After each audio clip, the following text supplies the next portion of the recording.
একবিংশ শতাব্দী, আমাদের হাতে সুপার কম্পিউটার, পকেটে কৃত্রিম বুদ্ধিমত্তা বা এআই, আর আমরা মহাকাশে পাঠাচ্ছি একের পর এক স্যাটেলাইট।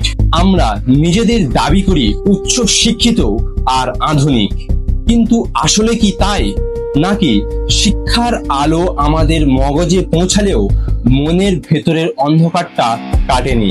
আজকের আমরা এমন কিছু কুসংস্কার নিয়ে কথা বলবো যা প্রত্যন্ত কোনো গ্রামের মানুষের নয়, বরং আজকের যুগের তথাকথিত ডিগ্রিধারী সমাজের মর্যায় মর্যায় মিশে আছে। স্বাগত স্বর্ণেন্দু রিপোর্টসে। সবচেয়ে বড় প্যারাডক্সটা দেখা যায় পরীক্ষার হল বা ইন্টারভিউ বোর্ডের বাইরে। যে ছাত্রটি ফিজিক্স বা ইঞ্জিনিয়ারিং এর জটিল সমাধান মিলিয়ে গোল্ড মেডেল পাচ্ছে, সেও পরীক্ষার আগে পকেটে একটা নির্দিষ্ট রঙের পয়া রুমাল রাখছে।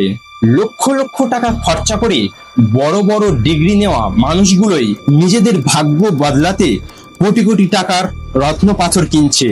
কোটি আলোকবর্ষ দূরে থাকা কোনো জ্বলন্ত গ্যাস পিণ্ড বা গ্রহ আপনার হাতের রেখা দেখে ঠিক করবে আপনি চাকরিতে প্রমোশন পাবেন কিনা। এর চেয়ে বড় অযৌক্তিক দাবি আর কি হতে পারে?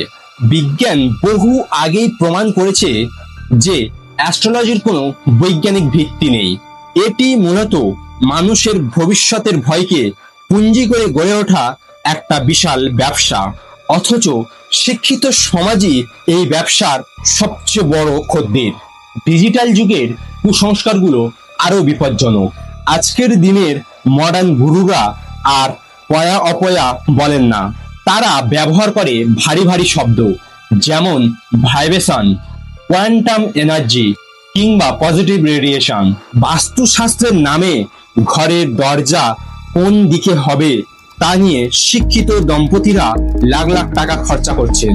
লজিক কি? না, ওদিক থেকে নাকি নেগেটিভ এনার্জি আসে।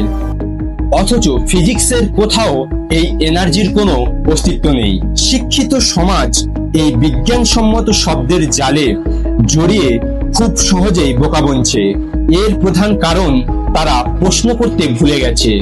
কোন প্রশ্ন হলো, কেউ যদি পার্সোনালি এগুলি বিশ্বাস করে তাহলে সমাজের কি ক্ষতি? ক্ষতিটা গভীর।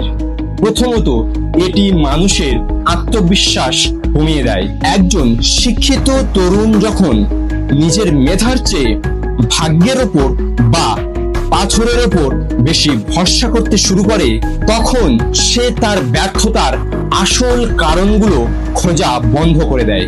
দ্বিতীয়ত, এটি সমাজ থেকে বৈজ্ঞানিক দৃষ্টিভঙ্গি ধ্বংস করে দেয়। যে সামাজিক লজিক ছেড়ে ম্যাজিক বা অলৌকিকতায় বিশ্বাস করতে শুরু করে, সেই সমাজে নতুন আবিষ্কার বা গবেষণার মানসিকতা কখনোই তৈরি হয় না। আমরা সার্টিফিকেট পাচ্ছি ঠিকই, কিন্তু প্রকৃত শিক্ষিত হতে পারছি না। শিক্ষা মানে শুধু কিছু বই মুখস্থ করে ডিগ্রি নেওয়া নয়। শিক্ষার আসল উদ্দেশ্য হলো প্রশ্ন করার ক্ষমতা অর্জন করা। প্রযুক্তি যতই উন্নত হোক, আমাদের মানসিকতা যেন মধ্যযুগীয় না হয়ে পড়ে। কোনো কিছু বিশ্বাস করার আগে শুধু নিজেকে একটা সাধারণ প্রশ্ন করুন, এর পেছনের যুক্তিটা কি? আপনার কি মনে হয়, আমাদের আধুনিক সমাজ কি আসলেই কুসংস্কার মুক্ত? কমেন্ট করে জানান। ভিডিওটি ভালো লাগলে লাইক করুন ও শেয়ার করুন। দেখা হবে স্বর্ণেন্দু রিপোর্টসে পরবর্তী কোনো ভিডিওতে। ভালো থাকবেন, সুস্থ থাকবেন।